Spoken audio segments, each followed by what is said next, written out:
Assalamualaikum warahmatullahi wabarakatuh, Bunda. Waalaikumsalam warahmatullahi wabarakatuh. Bagaimana kabar hari ini, Bunda? Alhamdulillah sehat. Alhamdulillah. Mohon maaf, Bunda, langsung saja saya minta waktu sebentar untuk mewawancarai Bunda. Tujuan wawancara saya adalah menyelesaikan tugas saya, yaitu terkait dengan praktek pengambilan keputusan sebagai pimpinan selama ini.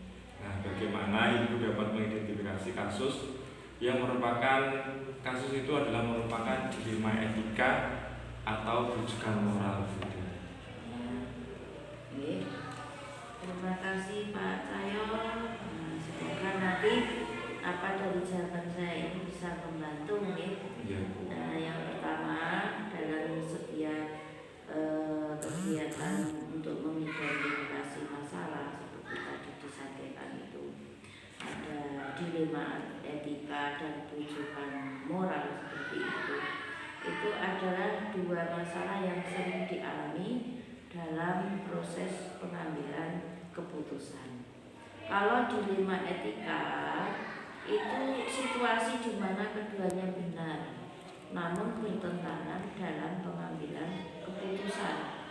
Nah, sedangkan kalau rujukan moral itu kalau seseorang itu dihadapkan pada benar atau salah ketika mengambil keputusannya. Nah, ini kita bisa mengambil keputusan dengan 3 prinsip. Yang pertama yaitu berbasis hasil akhir, yang kedua berbasis peraturan, yang ketiga berbasis rasa peduli. Nah, itu ada 3 ya. 3 poin. Ada 3 prinsip dalam pengambilan keputusan. Nah, banyak sekali masalah yang sering kita hadapi. Apabila kasus itu melanggar hukum, maka sudah tentu itu benar akan melawan salah. Namun jika dikatakan benar lawan benar, maka itu dinamakan dilema etika. Nah, caranya bagaimana? Caranya adalah dengan menganalisis dulu apakah keputusan yang akan diambil itu antara benar dengan benar merupakan rujukan moral atau benar dengan benar dari dilema etika. Nah, kalau dilema etika lebih menekankan pengambilan keputusan yang tepat dan bijaksana, tidak ada keputusan yang salah. Ini di dalamnya, sedangkan rujukan moral itu pilih saja benar atau salah. Seperti itu. Itu di poinnya ada menggunakan 3 prinsip itu. Terus untuk yang berikutnya, Bu, dalam kegiatan untuk pengambilan keputusan ini, selama ini bagaimana Bunda menjalankan pengambilan keputusan di sekolah Ibu, terutama pada kasus di mana ada 2 kepentingan yang sama-sama benar. Untuk mengambil keputusan seperti itu, saya mengambil beberapa langkah. Yang langkah pertama adalah saya harus mengumpulkan fakta yang terjadi itu seperti apa. Mengumpulkan fakta. Kemudian siapa saja yang terlibat dalam kejadian tersebut. Pelaku. Setelah itu saya menganalisis apakah yang disampaikan atau dari info-info itu benar atau salah. Menganalisis. Nah, setelah saya mencari analisis menemukan, kemudian mencari alternatif solusi. Ini cara penyelesaiannya bagaimana? Kalau sudah mencari solusinya, baru membuat keputusan dengan harapan bahwa keputusan itu nanti tidak ada yang merasa tersakiti. Itu harapannya. Itu tadi Ibu. Itu yang terakhir adalah baru membuat keputusan yang dimana keputusan itu tidak merugikan satu sama lain. Tidak ada yang merasa dirugikan. Ya. Terus untuk berikutnya, pertanyaan berikutnya itu, bagaimana langkah ketika menghadapi 2 kasus yang sama-sama baik? Tentunya meskipun Ibu tahu bahwa dua-duanya itu bagus dan baik. Nah, itu bagaimana langkahnya Bu? Oke, untuk menentukan langkah yang baik itu caranya hampir sama. Cuma di sini kita lebih menekankan pada tujuan akhir, tujuan yang akan dicapai itu apa. Dari permasalahan yang sama-sama baik, gitu. Itu kita tetap mencari akar permasalahannya, menentukan siapa yang terlibat berdiskusi dengan warga sekolah, terus mencari solusi keputusan, menimbang dari berbagai sudut pandang. Kemudian yang jelas yang tidak boleh dilupakan adalah tujuan akhir. Tujuan akhir yang ingin dicapai itu apa? Jadi di antara dua kasus yang sama, nanti kita bisa memilih salah satu yang paling bisa mendekati tujuan utama atau cita-cita akhir. Bisa digarisbawahi bahwa kita tetap tujuan akhir. Tujuan akhir itu tetap cara di sekolah itu visinya itu tercapai. Nah, mana di antara permasalahan atau hal-hal tersebut yang paling cepat untuk mencapai tujuan akhirnya. Ya, terima kasih Bu. Untuk hal-hal apa saja selama ini Ibu anggap itu yang dari kasus dilema itu merupakan hal-hal yang paling efektif. Jadi sesuatu yang terjadi saat itu langsung kita putuskan itu akan lebih efektif. Itu yang urgent, yang paling penting. paling penting. Berikutnya Bu, untuk hal-hal apa saja selama ini yang merupakan tantangan dalam pengambilan keputusan Bu dalam kasus dilema etika? Tantangannya itu apa saja? Tantangannya adalah yang namanya manusia itu tidak terlepas dari rasa ilmu pekewo, sehingga pada saat kita akan mengambil keputusan, walaupun keputusan yang kita ambil itu adalah yang paling baik dan paling benar setelah ditimbang-timbang dari beberapa langkah tersebut, tapi kadang ada di antara teman kita yang merasa bahwa si A diperlakukan lebih istimewa dari hasil keputusan itu, atau mungkin saya merasa yang terpinggirkan, yang usulnya tidak pernah dipakai, padahal sebetulnya kita sudah melalui tahapan-tahapan yang disampaikan tadi. Jadi lebih pada moral, lebih pada moral. Jadi untuk selama ini itu kasusnya hanya hambatannya itu rasa ilmu pekewo tadi. Kadang kita sudah berusaha semaksimal mungkin tapi jadi tidak enak antara yang lainnya. Oke, kita lanjutkan Bu. Untuk berikutnya adalah apakah Ibu memiliki sebuah tata kelola atau jadwal tertentu dalam penyelesaian kasus dilema etika? Apakah Ibu langsung menyelesaikan di tempat atau memiliki jadwal untuk bisa bertatap muka untuk menyelesaikan sebuah penyelesaian atau bentuk prosedur seperti apa Bu kira-kira bisa digambarkan? Yang namanya masalah itu datangnya setiap saat, setiap waktu. Tidak bisa, kita memang ada jadwal misalnya melalui komel itu komel di sekolah kita. Nah, tapi kejadian itu kadang seringkali setiap saat, waktunya tidak tetap. Jadi kalau saya itu ada masalah harus segera diselesaikan Saat itu juga. Jika itu sudah diselesaikan itu akan lebih baik. Nah, jika memang tidak bisa diselesaikan dan harus melalui beberapa tahapan diselesaikan secara bersama, itu nanti bisa melalui sharing antar guru, melalui komel di sekolah kita, yang intinya nanti apapun yang menjadi penyelesaian itu harus keberpihakannya kepada siswa. Imbasnya nanti kembali kepada kita siswa. Jadi ada yang pertama saya garis bawahi adalah ketika saat ada masalah itu langsung diselesaikan pada saat itu juga.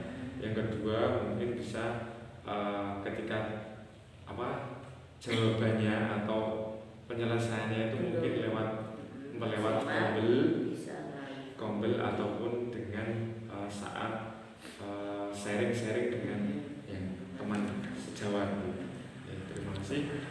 Lanjut Bu Ida, kira-kira adakah seseorang atau faktor apa yang selama ini mempermudah atau membantu Ibu dalam pengambilan keputusan dalam kasus dilema etika? Faktornya banyak sekali nih di sini.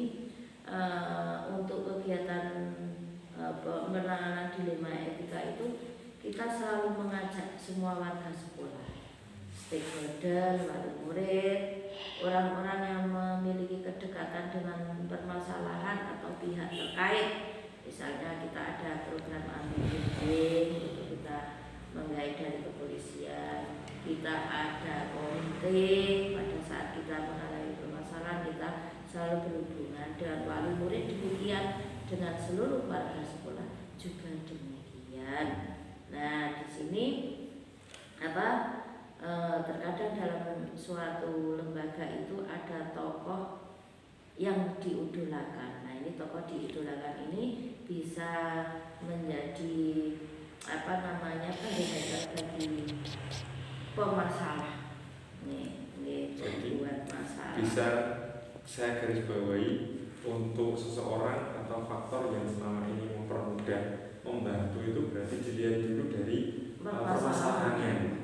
Misalkan kalau tadi bisa digambarkan misalnya kasusnya di dalam bullying, kita berarti atau Bu Ida bekerja sama atau meminta bantuan dengan polsek, ya seperti itu. Jadi bisa digarisbawahi yaitu dilihat dari permasalahan, tidak kasusnya.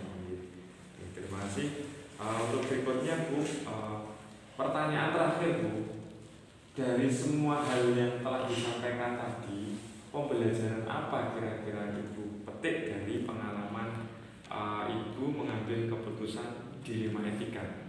Nah, tentunya bagi saya sendiri bisa berpikir lebih banyak, bisa mencari solusi, menentukan solusi dengan berbagai macam pertimbangan, terutama dalam mengambil kebijaksanaan, keputusan atau kebijaksanaan, sehingga mungkin saya bisa menjadi sabar, gitu, lebih bijaksana dalam menganalisis semua masalah, mau menerima atau menampung masukan dan saran dari siapapun, sehingga tidak mudah terbakar emosi. Karena kalau mendengar masukan dari sini yang tidak enak, jadi saya tetap bisa menganalisis ini apakah benar atau tidak. Jadi menjadi kematangan berkepribadiannya akan semakin baik, semakin.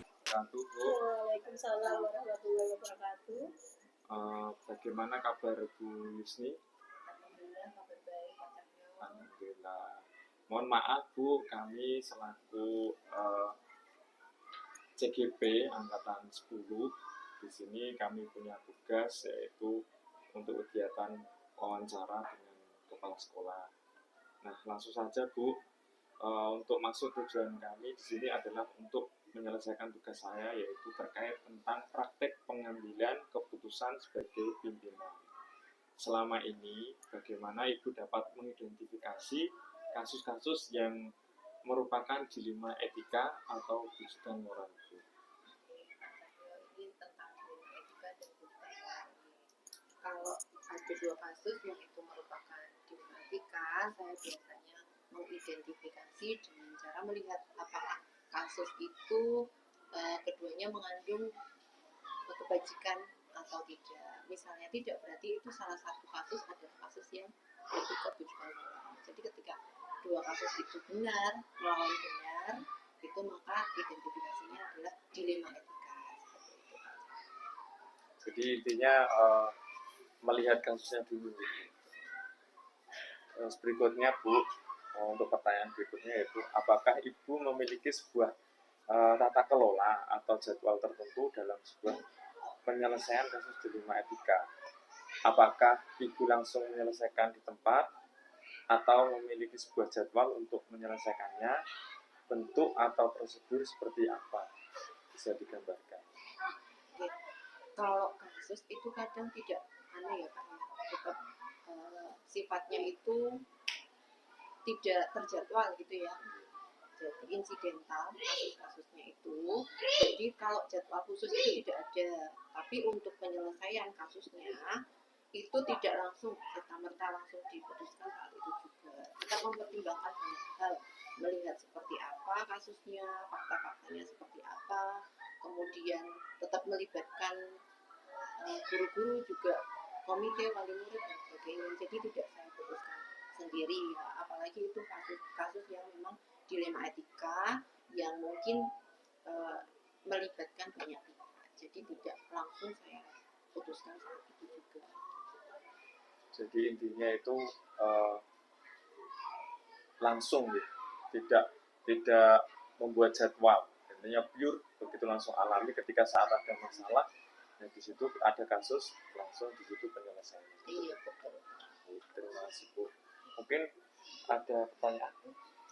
Saya ingin Bu Yusni selama ini ya, bagaimana Bu Yusni itu menjalankan dalam mengambil keputusan di sekolah ini, bagaimana cara pengambilan keputusannya jika dihadapkan pada kasus dilema etika. Ini dia tentang dilema etika, bagaimana cara saya untuk menyelesaikannya. Yang pertama jelas melihat kasusnya Bu Neni. Kemudian kasus tersebut misalnya ada dua pilihan yang keduanya itu benar, saya lebih melihatnya itu lebih banyak mana nilai kebajikan yang ada di opsi-opsi itu. Yang kedua, kalau berhubungan dengan siswa, maka keberpihakan pada siswa itu yang saya utamakan.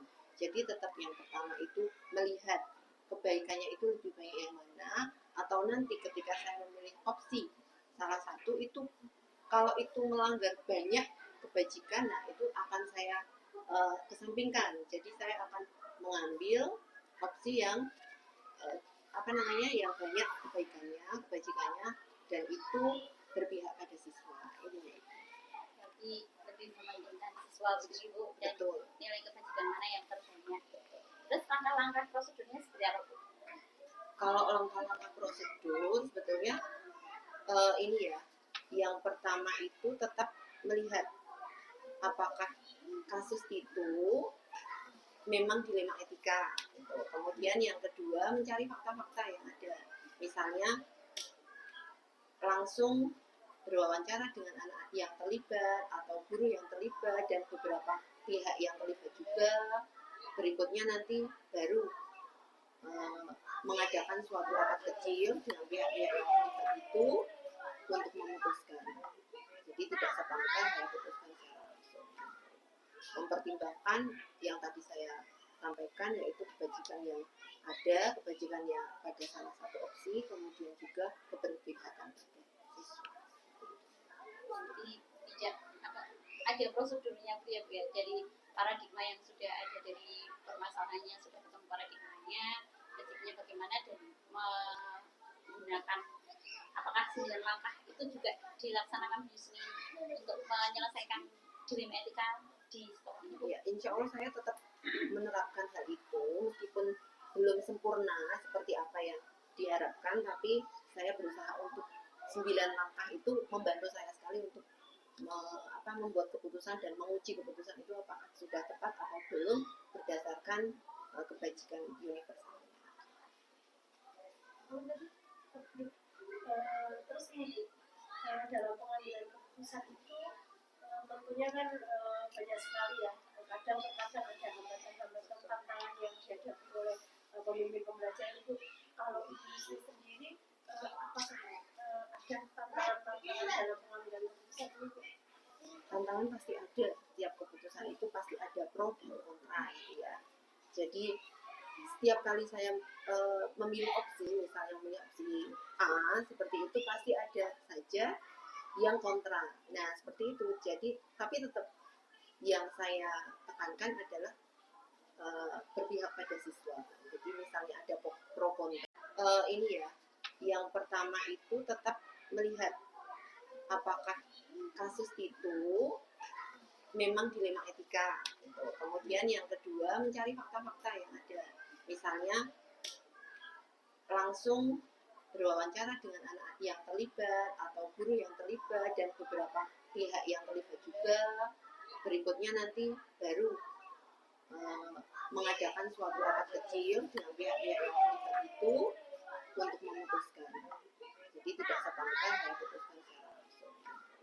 Mempertimbangkan yang tadi saya sampaikan, yaitu kebajikan yang ada, kebajikan yang pada salah satu opsi, kemudian juga keberpihakan pada siswa. Jadi tidak ada prosedurnya Bu ya. Jadi paradigma yang sudah ada dari permasalahannya sudah ketemu paradigmanya, prinsipnya bagaimana, dan menggunakan apakah 9 langkah itu juga dilaksanakan di sini untuk menyelesaikan dilema etika di sekolah itu. Ya, insya Allah saya tetap menerapkan hal itu meskipun belum sempurna seperti apa yang diharapkan, tapi saya berusaha untuk 9 langkah itu membantu saya sekali untuk membuat keputusan dan menguji keputusan itu apakah sudah tepat atau belum berdasarkan kebajikan universal.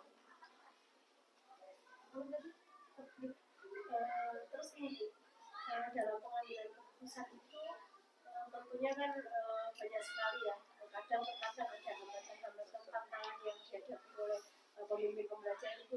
Kalau Ibu sendiri apakah ada tantangan-tantangan dalam pengambilan keputusan itu?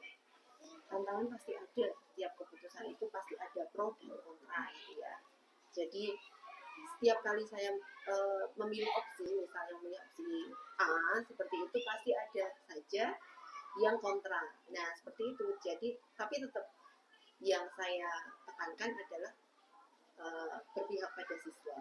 Jadi misalnya ada pro kontra itu memang sudah biasa, tapi akan diselesaikan dalam satu meja. Jadi ada musyawarah antara beberapa pihak. Seperti itu. Tantangannya tetap ada, pro kontra itu tetap terjadi. Berarti tantangan utama dalam pengambilan keputusan itu adalah adanya pro dan kontra ya. Tapi yang penting adalah di sini Ibu mementingkan yang penting keberpihakan konflik tersebut. Betul. Terus dalam pengambilan keputusan tadi ada yang pro dan kontra. Di sini apakah ada yang membantu itu dalam menyelesaikan masalah itu, yang memberikan masukan atau apa seperti itu? Alhamdulillah di sini itu guru-gurunya juga proaktif ya, ketika ada suatu kasus misalnya berhubungan dengan murid-murid, tetap guru-guru itu proaktif. Juga wali muridnya juga kerjasama dengan sekolahnya juga baik, termasuk komitenya. Jadi dengan adanya bapak ibu guru, kemudian komite, juga wali murid yang kerjasamanya bagus dengan kami, proaktif dengan kami, maka keputusan itu bisa kami selesaikan dengan baik dan mudah-mudahan tepat. Jadi kolaborasi betul. Orang tua, semua stakeholder ada di sekolah. Betul. Ada pertanyaan lagi Pak? Ya, dari pertanyaan terakhir Bu. Nah, untuk dari terakhir, semua hal yang telah disampaikan tadi terkait dengan apa yang dapat Ibu petik dari pengalaman Ibu mengambil keputusan di keputusan itu Bu. Hal yang Ibu petik atau pengalaman, pembelajaran dari mengambil keputusan. Oh ya, terima kasih Pak. Banyak pelajaran yang bisa saya ambil ya dari setiap kasus dilema etika yang saya temui. Jadi yang pertama, siswa itu merupakan yang utama. Jadi berpihak pada siswa itu perlu diutamakan. Kemudian yang kedua, kolaborasi antar sekolah juga stakeholder, pihak-pihak yang terkait dengan sekolah itu juga sangat penting ya, jadi perlu diutamakan. Dan yang ketiga adalah kebajikan yang kita junjung itu perlu juga kita perhatikan. Seperti itu Pak Cahyo. Terima kasih Bu. Ada lagi Bu? Terakhir atau sudah? Sepertinya cukup atau ada lagi dari Mungkin ada pesan buat kami. Iya. Oke, pesan dan pesan ya. Bapak Ibu Pak Cahyo, Bu Neneng dan Bu Fajar yang luar biasa nih, para calon guru penggerak angkatan 10 yang saat ini sudah di modul 3.1. Sebentar lagi lulus nih, mudah-mudahan mudah-mudahan amanat dari guru penggerak ini dapat Bapak Ibu terapkan nih, aplikasikan nanti, terutama tidak hanya tergerak dan bergerak sendiri, namun mudah-mudahan bisa menggerakkan guru-guru lain, terutama juga guru-guru di tempat saya bertugas. Ya, mudah-mudahan nanti seperti itu, tetap semangat menyelesaikan PJP ini, dan tugas apa nanti yang sudah akan menghadang Bapak Ibu, sudah akan menantikan kehadiran Bapak Ibu, monggo dilaksanakan dengan sebaik-baiknya. Mudah-mudahan itu semuanya bermanfaat bagi Bapak Ibu, berkah semuanya bagi Bapak Ibu dan keluarga. Itu saja. Nah, terus sangat terima kasih sekali ya di sini atas ilmunya yang diberikan pada kami dalam wawancara ini. Bisa kami ambil petik pelajarannya tadi nih, bahwa saat ada kasus